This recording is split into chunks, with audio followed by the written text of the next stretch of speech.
Louisiana native Jeffrey Bean built a fashion label and a legacy for his ready-to-wear line with couture quality fabrication and an affinity for Louisiana motifs, including a childhood obsession with a popular print. When Mr. Bean was 10 years old, he became obsessed with a polka dot fabric in his aunt's hope chest. It was the lining of the hope chest. And so eventually she took it out of the chest and gave it to him. And with a simplicity pattern at age 10, he made his first garment from that polka dot fabric. So we thought it was apropos to begin our exhibition with this nod to polka dots made by Jeffrey Bean over a wide period of time. Jeffrey Bean grew up in Haynesville, Louisiana. In a 1983 interview with LPB as a Louisiana legend, he shared that his parents saw a career in medicine, not fashion, in his future. I dare say in the South, if you are not doctor, lawyer, merchant, or thief, everything else is a hobby. But after 3 years of pre-med and 1 year of medicine, I went back to one of my first loves, which was art. Jeffrey founded his fashion house and label in 1964 in New York City. He became a bold-faced name on the international catwalks and on magazine covers for his attention to structure and hidden details, visual surprises only known to the garment's wearer. In his 1983 interview, Jeffrey talked about several of his key pieces. It has been quilted so that it will not wrinkle. I mean, the jacket can actually be held in the hand and folded up. It travels beautifully.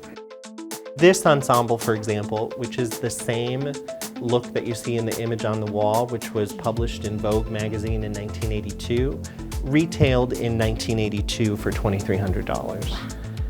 So he occupied this really unique space where it was a very high price point. It was technically ready to wear, but there would have only been maybe one size run of an outfit made.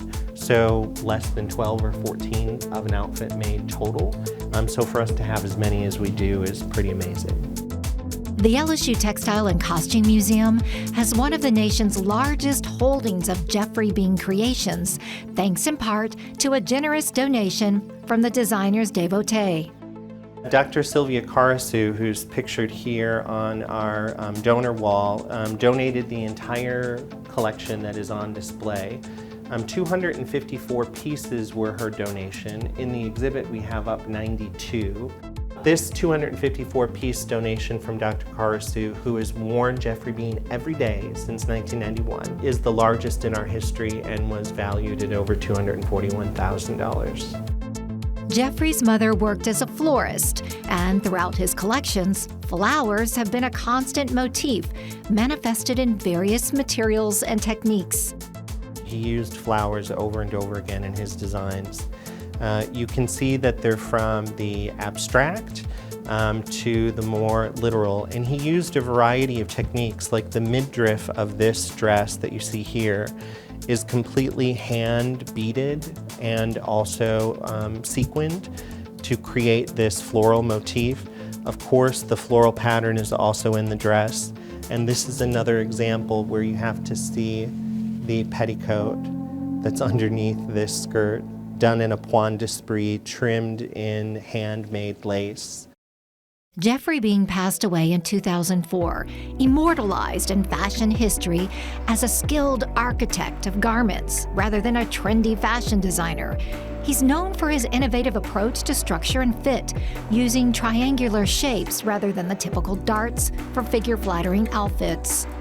One of the reasons that I think Mr. Bean's legacy, even though he was one of the most successful American fashion designers of all time, he won the Coty Award 8 times, which is the best you can do in fashion. No one's ever won the Coty Award that many times.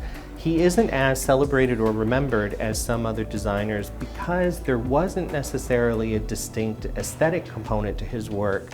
He was just interested in making beautiful, well-constructed clothes, oftentimes with interior linings and finishings that only the wearer would see.